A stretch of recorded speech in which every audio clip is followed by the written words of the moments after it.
Salam sejahtera di dalam kasih Tuhan Yesus Kristus kepada semua umat Tuhan dimanapun acara ini bisa ditonton.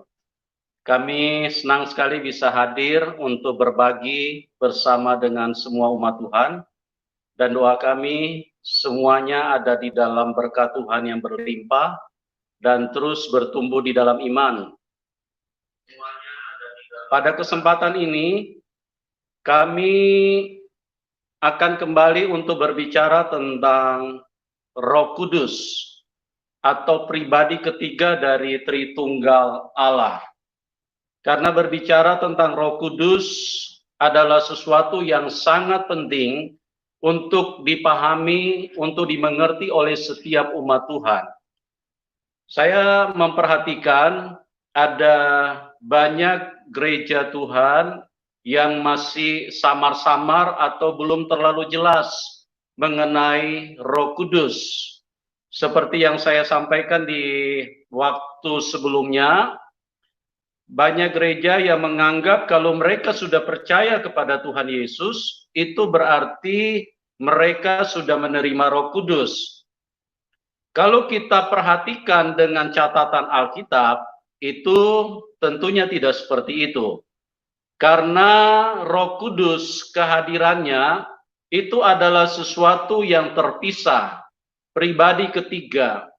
Itu sebabnya Tuhan Yesus sebelum dia terangkat ke surga, dia memberikan pesan yang begitu jelas kepada murid-muridnya untuk jangan meninggalkan Yerusalem.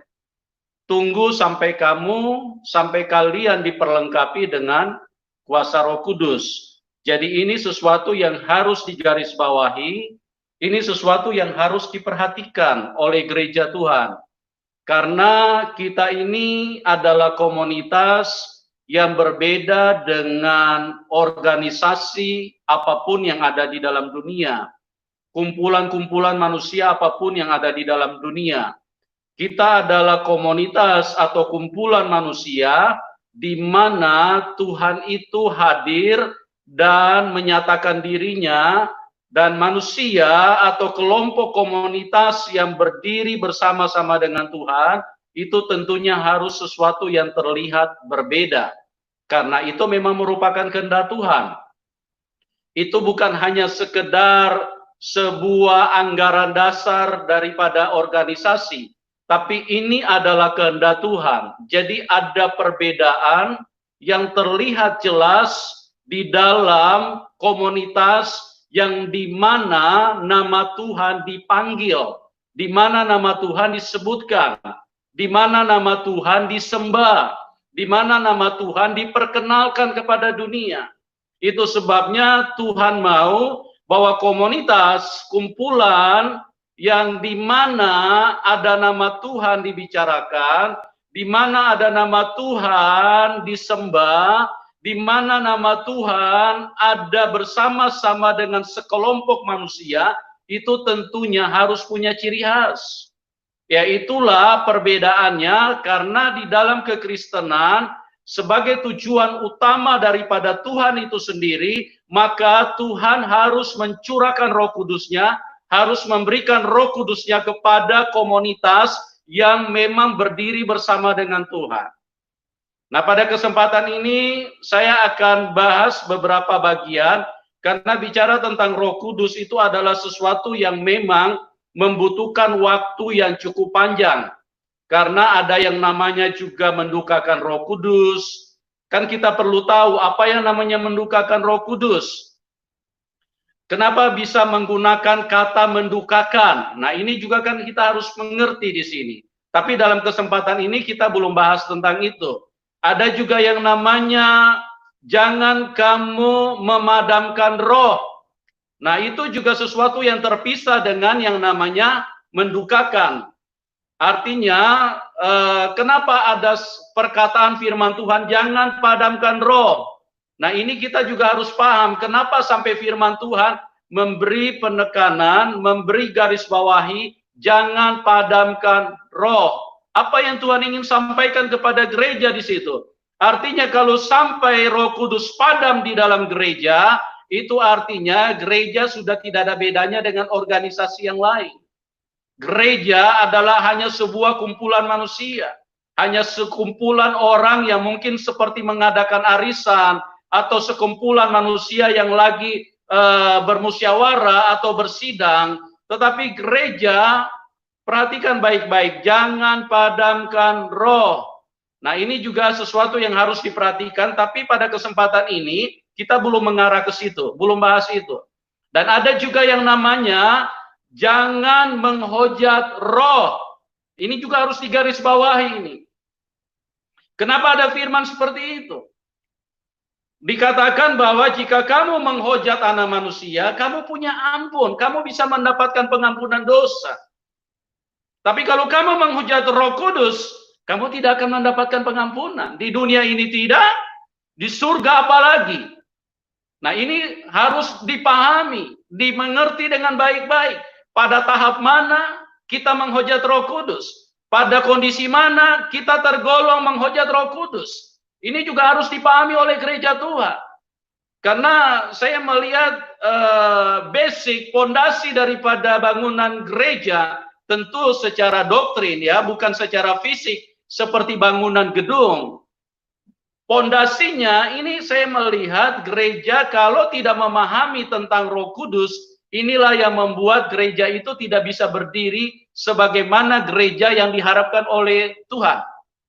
Kalau sekedar gereja itu berdiri seperti yang diharapkan oleh sinode atau organisasi mungkin boleh. Tapi kalau gereja berdiri sesuai dengan harapan dan standar Tuhan, itu harus mengerti apa yang namanya jangan menghujat roh. Ini harus dipahami dengan jelas umat Tuhan. Nah, kesempatan ini kita juga tidak akan bahas itu, tapi saya hanya memberikan sedikit gambaran bahwa berbicara tentang Roh Kudus itu adalah sesuatu yang pertama, itu sesuatu yang sangat penting. Lebih penting daripada apapun berita yang pernah kita dengar di dalam dunia ini. Jauh lebih penting daripada kita mengerti tentang corona. Jauh lebih penting daripada kita mengerti vaksin untuk imunisasi corona. Karena corona itu hanya sesuatu yang begitu mudah ditaklukkan oleh kuasa Tuhan. Tapi kalau kita bersama dengan Roh Kudus, itu tidak akan mendapat ampun. Artinya kita menjadi manusia yang sia-sia di dalam kehidupan ini. Apapun yang kita miliki, seluruh dunia pun kita miliki, itu tidak ada gunanya. Tuhan berkata, apa gunanya kamu memiliki seisi dunia, tapi jiwamu binasa. Nah, kalau tidak ingin kita punya jiwa binasa, maka kita harus paham betul siapa Roh Kudus ini. Kenapa Tuhan harus mengutus Roh Kudus? Kenapa Roh Kudus itu harus memenuhi gereja? Ini harus kita jelas umat Tuhan, ya. Jadi beralihlah dari sesuatu yang selama ini mungkin kita anggap sudah menjadi dasar daripada perjalanan iman kita, karena saya memperhatikan ada cukup banyak pendeta dengan menyimpulkan kalau Anda sudah percaya Tuhan Yesus berarti Anda sudah penuh Roh Kudus. No, itu salah. Ingat baik-baik, kalau seperti murid-murid pada waktu itu sudah percaya Tuhan Yesus, bukan hanya percaya, mereka 3 tahun makan tidur bersama dengan Tuhan. Tuhan di lautan, mereka juga ada bersama-sama. Tuhan sedang bicara apapun, mereka juga bersama-sama. Tapi Tuhan memberi pesan dengan tegas, kamu harus diperlengkapi dengan kuasa dari tempat yang maha tinggi. Kuasa Roh Kudus harus turun ke dalam hidup kamu. Kalau kamu memang mau menjadi pengikutku. Kalau kamu mau berkemenangan sesuai dengan rancangan kehendak Bapa menjadi gereja yang berkemenangan. Ini yang kita perlu mengerti dengan baik-baik umat Tuhan. Ya. Dan pada kesempatan ini saya akan bahas mungkin dari hal-hal yang mendasar dulu.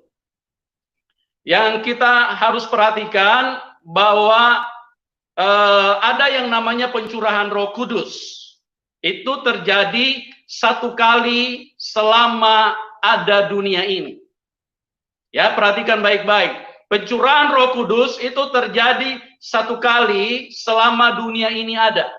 Kenapa? Karena itu dikatakan di dalam firman Tuhan, di dalam Kisah Rasul pasal yang kedua, bahwa pada saat Pentakosta, pada saat Roh Kudus dicurahkan, semua murid-murid penuh dengan Roh Kudus. Nah, kita harus pisahkan dulu nih. pencurahan Roh Kudus, baptisan Roh Kudus, dipenuhi Roh Kudus dengan karunia-karunia Roh ini harus kita pisahkan dulu.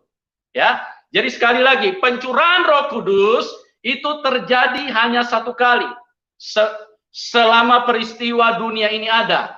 Itu juga yang dikatakan di dalam kitab Yoel. Yoel mengatakan bahwa pada hari-hari terakhir, aku akan mencurahkan Rohku ke atas manusia, ke atas anakmu laki-laki, ke atas anakmu perempuan, ke atas hambamu perempuan, hambamu laki-laki, ke atas orang tua, ke atas orang-orang muda. Tuhan akan mencurahkan Rohnya buat semua manusia. Itu terjadi hanya satu kali. Itu terjadi pada waktu 2000 tahun yang lalu di loteng Yerusalem. Ya, jadi kalau misalnya seperti yang sekarang ini, itu hanya peringatan. Mungkin ada yang bertanya, salah nggak kalau kita menunggu pencurahan Roh Kudus? Tidak salah, tetapi kita harus mengerti artinya bahwa itu hanya sebagai peringatan aja. Kita orang yang mempercayai bahwa 2000 tahun yang lalu terjadi pencurahan Roh Kudus. Tapi Roh Kudus itu hanya satu kali dicurahkan. Jadi tidak berulang-ulang kita menunggu lagi. Sepertinya seolah-olah Roh Kudus harus dicurahkan lagi. No. Tuhan itu satu kali saja mencurahkan Roh Kudusnya. Ini harus jelas bagi kita. Yang kedua, kita akan masuk kepada baptisan Roh Kudus. Ya, apa itu baptisan Roh Kudus? Baptisan Roh Kudus itu adalah terjadi ini di dalam masing-masing manusia ya. Kalau tadi terjadi buat semua manusia yang ada di seluruh dunia, pencurahan Roh Kudus. Tapi kalau baptisan Roh Kudus itu terjadi kepada masing-masing manusia yang datang kepada Tuhan, yang percaya kepada Tuhan Yesus, itu terjadi kepada masing-masing pribadi. Dan ini juga terjadi hanya satu kali seumur hidup. Terjadi satu kali seumur hidup. Tetapi bukan untuk secara menyeluruh manusia, tapi hanya masing-masing pribadi, misalnya si A, si B, si C. Pada saat dia dibaptis Roh Kudus si A, itu berarti terjadi satu kali saja di dalam hidupnya. Si B terjadi juga satu kali di dalam hidupnya. Cuma tanggalnya ya terserah Tuhan, karena Tuhan yang punya Roh Kudus. Kita nggak bisa atur-atur. Oh, kalau si A dibaptis Roh Kudus hari Minggu, maka saya juga harus hari Minggu. Nggak bisa. Itu suka-sukanya Tuhan. Kita manusia tidak berhak untuk tentukan Tuhan. Kenapa saya belum dibaptis Roh Kudus? Saya sudah doa puasa, saya sudah berdoa. Saya sudah setia, saya sudah rajin datang ke gereja. Itu tanya Tuhan dan itu urusan Tuhan. Kita tidak boleh memaksa. Itu kehendak Tuhan. Kalau kita memaksa, sama dengan kita yang jadi Tuhan. Ya, Tuhan jadi manusia kita bikin. Tuhan kita atur sesuai dengan mau kita. Tuhan kalau kerja harus sesuai mauku. Jangan sesuai dengan maumu. Kalau aku mau dibaptis Roh Kudus hari ini, maka Roh Kudus, engkau harus baptis aku dengan rohmu. Nah, itu nggak bisa. Anda yang jadi Tuhan. Oke, jadi dibaptis Roh Kudus, sekali lagi, supaya kita bisa pisahkan, itu terjadi sekali di dalam hidup manusia. Ini harus dipisahkan ya. Kalau pencurahan Roh Kudus terjadi sekali untuk semua manusia. Tapi kalau untuk manusia si A, si B, si C terjadi satu kali. Si B juga tidak bisa mengatakan, oh kalau saya tahun 2019 dipenuhi Roh Kudus, maka si C juga komplain sama Tuhan. Saya juga harus tahun yang sama 2019. Nggak bisa. Ya, Anda tidak bisa atur Tuhan. Yang penting buka hati. Makanya perhatikan baik-baik di Yerusalem, Tuhan berkata seperti ini kepada murid-muridnya. Tunggu. Nantikan janji Bapa. Tuhan di situ tidak bicara tanggal. Tuhan di situ tidak pernah bicara hari. Tuhan tidak pernah menetapkan untuk manusia segera berpuas diri dengan apa yang mereka kerjakan. Tunggu. Itu kan berarti sesuai dengan kehendak Dia. Sesuai dengan maunya Bapa di surga. Kalau Dia maunya nanti 10 hari baru curahkan Rohnya, baru baptis Anda dengan Roh Kudus, yaitu urusan Tuhan. Ya, cuman kita perhatikan baik-baik pesan Tuhan kepada kita, tunggu. Makanya juga kalau misalnya kita rindu dibaptis Roh Kudus, ya kita juga harus ingat, ini Tuhan yang berdaulat. Tuhan yang mengatur hidup kita. Kita tidak bisa atur dia. Kalau Tuhan bilang tunggu, ya tunggu. Sampai Tuhan Yesus baptis kita dengan rohnya, baru kita bisa dibaptis dengan Roh Kudus. Selama Tuhan belum beri keputusan untuk baptis kita dengan Roh Kudus, ya tetap kata tunggu harus Anda terima dengan sukacita. Anda harus tetap dengan bersyukur dan terus mempercayai bahwa perkataan Tuhan itu adalah perkataan yang sempurna. Kalau dia sudah berkata tunggu, tunggu. Dan itu tidak akan pernah meleset. Dia tidak pernah ingkar janji. Kalau dia berkata bahwa Tuhan berkata kepada murid-muridnya pada waktu itu, tidak lama lagi kamu akan dibaptis Roh Kudus. Tunggu. Yohanes membaptis kamu dengan air, tapi tidak lama lagi kamu akan dibaptis dengan Roh Kudus. Nah, ini tentunya bukan hanya pada murid-murid yang dimaksudkan dengan dibaptis Roh Kudus, tetapi kepada semua orang yang percaya kepada Tuhan Yesus, kepada semua orang yang datang kepada Tuhan Yesus, kepada semua orang yang beriman kepada Tuhan Yesus, kepada semua orang yang terus berjalan bersama dengan Tuhan Yesus, itu harus mengalami hal yang sama. Oke? Dibaptis Roh Kudus itu biasanya ada ciri-cirinya. Ada ciri-cirinya, saudaraku. Karena coba kalau kita perhatikan di dalam Kisah Rasul pasal 2, pada saat Roh Kudus turun, mereka mengalami baptisan Roh Kudus di situ. Itu ada ciri-cirinya. Mereka mulai berkata-kata dengan bahasa yang baru. Berkata-kata dengan bahasa roh. Anda bisa temukan juga di dalam Kisah Rasul pasal yang ke-10. Pada waktu Simon Petrus datang ke rumah Cornelius. Di situ Anda bisa perhatikan baik-baik ciri-ciri sehingga murid-murid, sehingga para rasul pada waktu itu bisa langsung mengenali. Langsung bisa mereka bedakan. Oh, ini mereka mengalami hal yang sama seperti yang kita alami. Karena apa? Karena ada ciri-cirinya. Ada sesuatu yang nampak di situ. Pada saat Roh Kudus turun di dalam hidup mereka, mereka dibaptis Roh Kudus, dan kemudian mereka mulai berbahasa roh. Kalau Anda tidak percaya, silakan buka Kisah Rasul pasal 10, dan di bagian ayat 40 dan seterusnya, Anda bisa temukan di situ. Bahwa mereka mulai berbicara di dalam bahasa-bahasa roh. Mereka mulai berbicara bahasa roh. Jadi bahasa roh itu adalah ciri-ciri pada saat orang dibaptis oleh Roh Kudus. Itu saudaraku ya. Jadi ada ciri-cirinya. Nah, terus kemudian sekarang kita masuk ke dalam peristiwa selanjutnya. Bahwa dibaptis Roh Kudus itu kembali terjadi pada murid-murid yang ada di Efesus. Anda bisa baca di dalam Kisah Rasul pasal 19, karena waktu kita tidak memungkinkan, saya memberikan catatan saja, saya informasikan bahwa peristiwa itu terdapat di dalam Kisah Rasul 19. Pada waktu Paulus bertanya kepada murid-murid di Efesus, sudahkah kalian menerima Roh Kudus tatkala kalian percaya kepada Tuhan Yesus? Mereka bilang belum pernah, kami belum pernah dengar ada Roh Kudus. Ya, jadi ini jelas gereja Tuhan ya, dimanapun mungkin ada yang berkata, oh Roh Kudus itu hanya untuk orang-orang para rasul. No, Anda keliru. Kalau Anda punya pernyataan seperti itu, Anda robek itu Alkitab, nggak usah pegang Alkitab lah. Kalau Anda bilang Anda percaya kepada firman Tuhan, percayalah apa yang tertulis di dalamnya. Percayalah apa yang dikatakan Tuhan. Di dalam Kisah Para Rasul 19, Paulus bertanya kepada murid-murid di Efesus. Mereka, kami belum dengar, kami belum tahu ada Roh Kudus. Makanya Paulus kemudian menanyakan, dengan baptisan mana kalian dibaptis? Oh, dengan baptisan Yohanes Pembaptis. Paulus berkata bahwa pembaptisan Yohanes itu adalah pembaptisan untuk pertobatan. Dan kalian harus dibaptis di dalam nama Tuhan Yesus. Dan setelah mereka dibaptis dalam nama Tuhan Yesus, pada saat Paulus tumpangkan tangan di dalam hidup mereka, maka Roh Kudus turun ke atas hidup mereka. Nah, ada juga yang berkata, oh itu hanya di zaman dahulu, 2000 tahun yang lalu.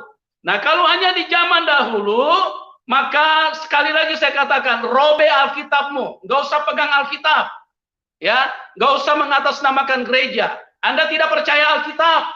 Alkitab menulis untuk apa? Untuk jadi contoh buat kita. Untuk apa? Untuk menjadi pengertian bagi kita bahwa Roh Kudus, setiap umat Tuhan harus dibaptis oleh Roh Kudus. Itu harga mati, tidak bisa ditawar. Kalau Anda mau tawar sendiri sama Tuhan. Kenapa Paulus sampai bertanya begitu? Kenapa harus ditulis di dalam Kisah Para Rasul?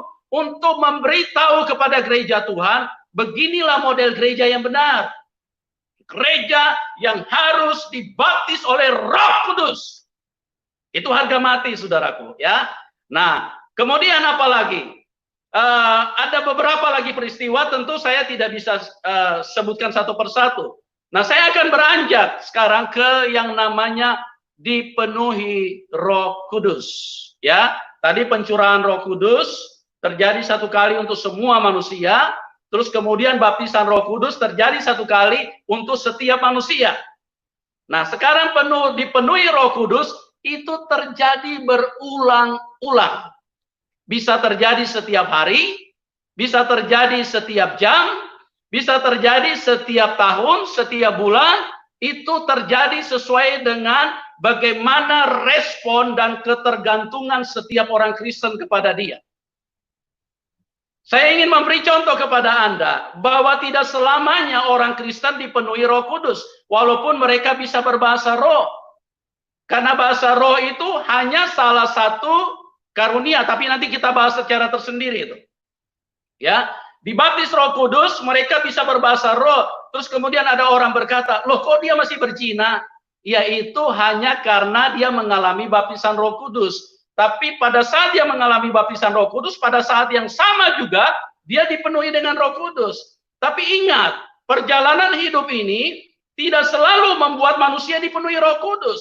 Karena apa? Karena adanya peperangan roh yang begitu kuat, maka Roh Kudus yang di dalam kita itu harus terus dipenuhi.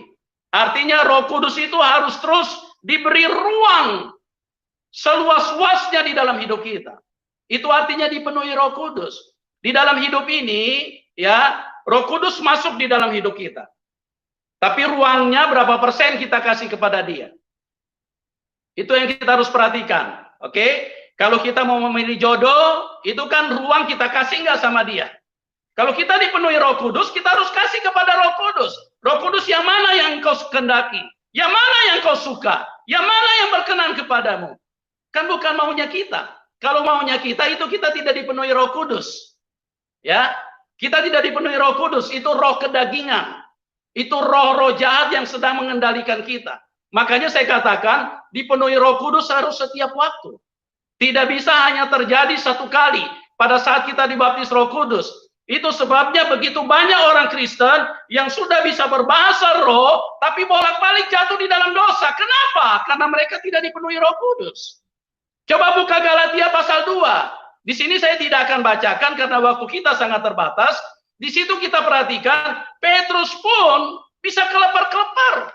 Dia bisa dengan begitu gampang berbuat kemunafikan. Dia bersifat sesuatu yang tidak menyenangkan hati Tuhan pada waktu itu. Dia munafik. Sehingga Paulus menegur dia dengan keras. Jadi kalau engkau orang Yahudi, tapi hidup secara kafir, bagaimana mungkin kau bisa jadi penginjil? Bagaimana mungkin engkau bisa membuat orang kafir untuk hidup secara Yahudi? Nah di sini saudaraku, kenapa Petrus bisa seperti itu? Karena dia tidak dipenuhi Roh Kudus pada saat itu. Mungkin pagi-pagi dia lupa nyembah Tuhan. Mungkin terlalu sibuk menginjil, akhirnya dia lupa nyembah Tuhan. Dia pikir dengan modal kemarin, dia kemarin berapi-api sudah dipenuhi Roh Kudus, hari ini juga dia mengalami hal yang sama. No, setiap hari kita harus dipenuhi. Artinya kita kasih ruang yang sepenuhnya buat Tuhan. Karena di dalam hidup ini ibarat gelas, ya, gelas air, saudaraku. Kalau kita mau supaya gelas itu dipenuhi dengan air, kita harus isi terus airnya. Isi airnya. Tapi kalau misalnya gelas itu ada ruang yang kosong, tidak semuanya terisi air, maka bagian yang kosong itu akan diisi sama roh jahat. Roh jahat yang kendalikan di situ, dia akan bermain di situ. Nah, ingat baik-baik. Kenapa kita harus dipenuhi dengan Roh Kudus setiap hari? Karena kita masih punya tubuh daging ini, bos.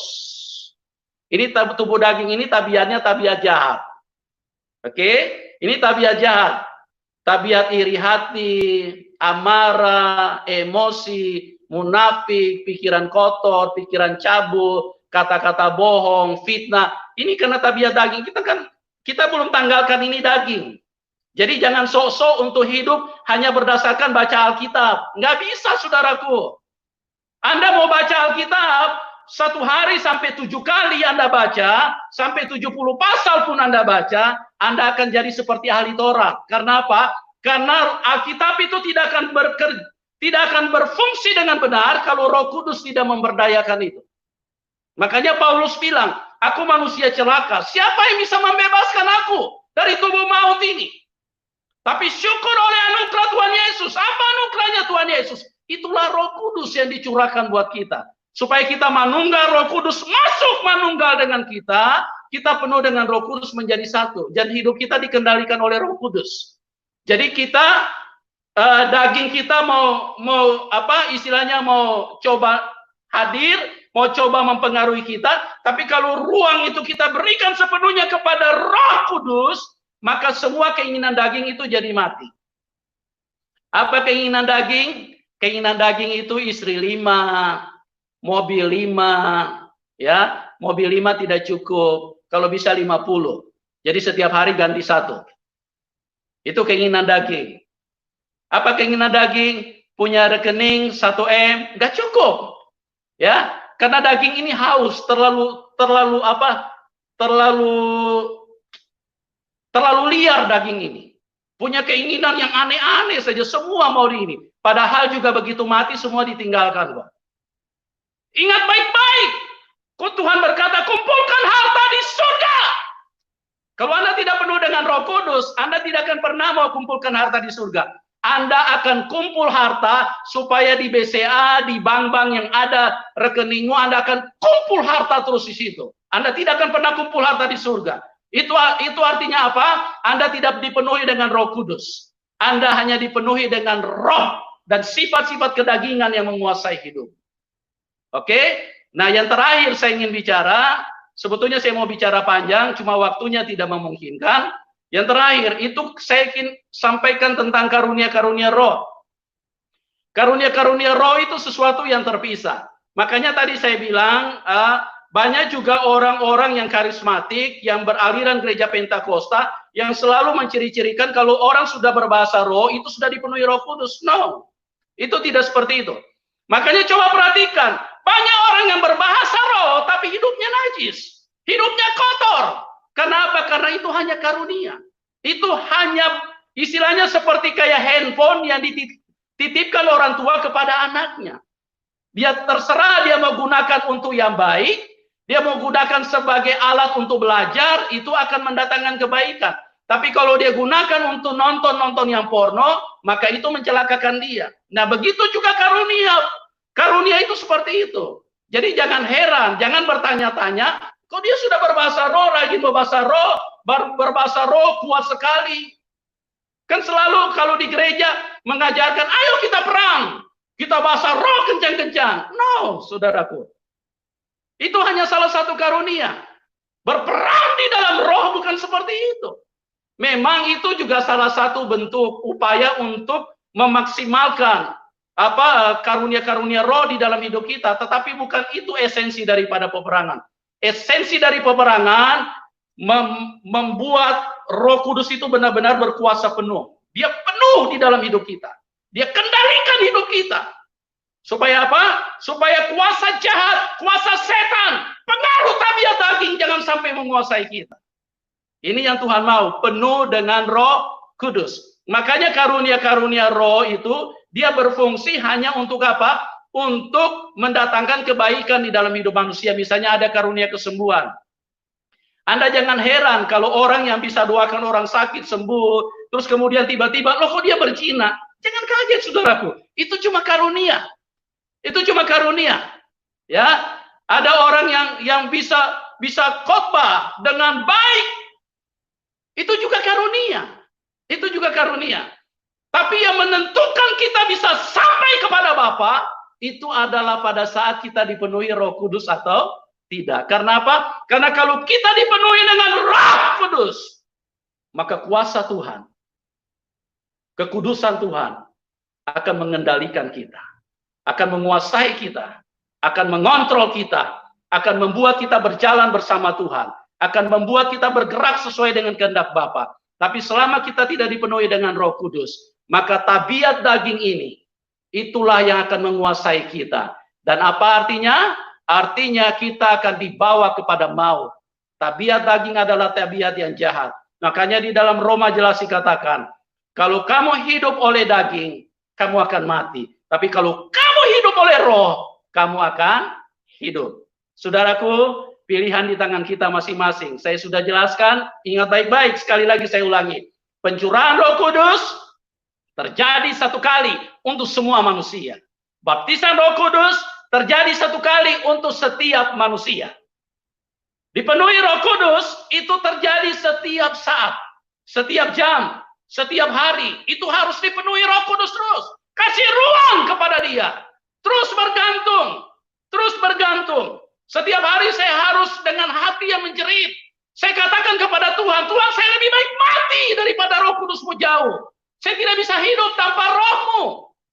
Karena tidak ada satupun yang baik di dalam hidup ini. Hanya Roh Kudus. Itulah yang bisa memimpin kita kepada seluruh kebenaran. Setiap hari dengan air mata. Hanya Tuhan yang tahu. Saya terus datang dan tersungkur di depan kaki Tuhan. Karena saya tahu, tanpa Roh Kudus memenuhi hidup saya, maka dengan begitu mudah setan akan kendalikan hidupku. Saudaraku, itulah kekuatan daripada gereja Tuhan. Dan ingat baik-baik, karunia Roh Kudus kalau Anda ingin tahu ada di 1 Korintus 12. Ada 9 karunia roh di situ.